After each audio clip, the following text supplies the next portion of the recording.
Bismillahirrahmanirrahiim. Asalaamu calaykum waraxmatullaahi wabarakaatuh. Saaxiibayaal kusoo dhawaada muuqaal yar oo kooban oo xiiso leh oo ku saabsan maansa cagaley oo nolosha ku cunayso weyl yar oo la ogisi ah. Weyshaas ayadoo nool waxay rabtaa inay nolosha ku cunto.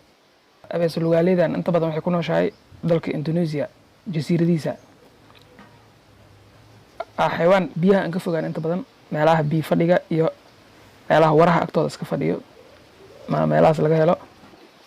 Sida ku muuqato weysha waa dhaawac horey u soo dhaawacday, haddana lugay ka qabanaysaa iyadoo nool nolosha inay ku cuntay rabtaa. Ayada xayawaanka ilaa uu ka dhinta ma sugto, waxay ku cuntaa nolosha isigoo nool ay gogoosanay. Hadda waxay ku samaynaysaa dhigiyay haysaa, dhigiyay ka guray. Xayawaanka asoo nool ay cuntaa intiisa badan. Waa xayawaan aan naxariis lahayn. Hadda sida ku muuqato waxay dhaawacyo halis ah u geysatay weyshii. Waxay rabtaa inay madax ka qaniinto. Weyshii uma suura galayso inay istaagto ama inay baxsato. Maansa cagaleydan waa xayawaanka noocyada ugu waaweyn ee maansa cagaleyda nool ee dunida ku nool. Weysha cawaadkeeda baxayo aad ay u xanuunsanaysaa, dhigiyay ka cunaysaa. Ayadoo nool waxay doonaysaa inay jarjarto ama ay wada cunto. Waxa ay dhamisay ama ay aad u cabtay dhiiggeeda. Maansa cagaleydan waa xayawaan halis ah.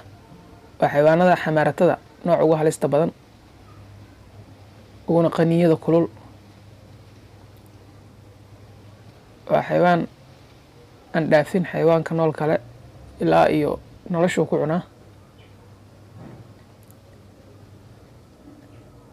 Weyshii adeertaan cabaadkeeda baxayo aad ay u qaylinaysaa. Dhigi ay ka guraysaa ayadoo nool ay dhigi ka goosanaysaa. Waa xayawaan naxariis aan lahayn. Waxay rabtaa inay ka tagto, balse tagitaan oo ay ka wada tagayso maana dhiiggaanay dhadhamisay dib ay ugu soo laaban doontaa. Waa xayawaan aad u culus, marka ay soconayso laga dareemaa socodkeeda. Muuqaalkeeda waa muuqaal laga cabsado ama laga naxo.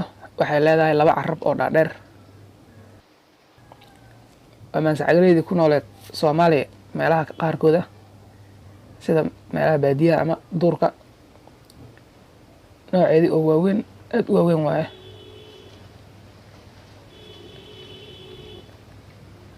Waxay leedahay miciyo aad u dhaadheer oo ay xayawaanada ay ku disho ama ay ku dhibaatayso.